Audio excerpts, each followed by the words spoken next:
More talk today about that proposed bridge over the Mobile River that is aimed at fixing the gridlock in the tunnels. Oh yeah, it's been the talk for more than a decade now, but today's conversation had some bite to it. Congressman Bradley Byrne is fired up because of yet another delay on an environmental study done by the Federal Highway Administration. Fox 10 News reporter Candace Murphy live on the Causeway tonight.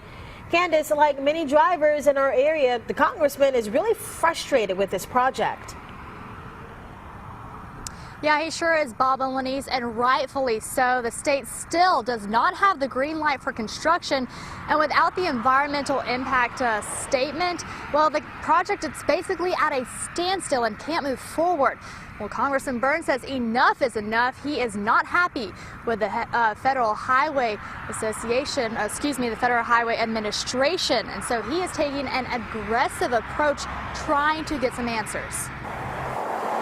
It's a daily occurrence on Interstate 10. Traffic jams at the tunnels. We've all been there, done that. And that's why many years ago, officials started talking about fixing the problem.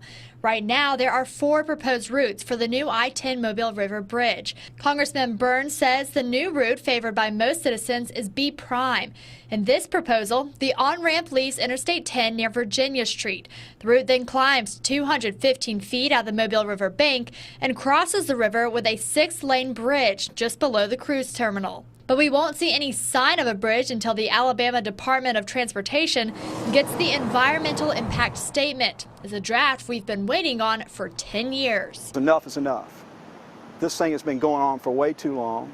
We have a problem that's reached way beyond the crisis stage. Byrne says not having the bridge is affecting our quality of life and our ability to attract new business. It's just time to put your foot down and say enough of that.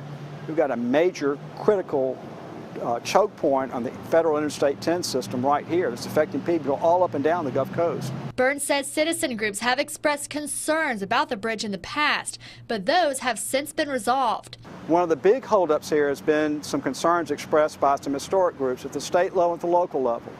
They have now submitted their letters of support. He's taking an aggressive approach and says he's reaching out to the Secretary of the U.S. Department of Transportation to arrange a meeting. I've expressed in clearest possible terms my displeasure with the Federal Highway Administration and not being able to make clearly defined deadlines, the last one of which was at their request. And I don't know anything else for me to do but to continue to put pressure on this, and that's why I've requested the meeting. I wanted to know how long it's going to take for this project, what the projected timeline is, and how it's going to be paid for. So I looked into that, and that's going to come up within our next half hour. For now, reporting live on the Causeway, Candace Murphy, Fox 10 News. Thanks, Candace. When it comes to where to build a new bridge, there are options. A video from the Alabama Department of Transportation will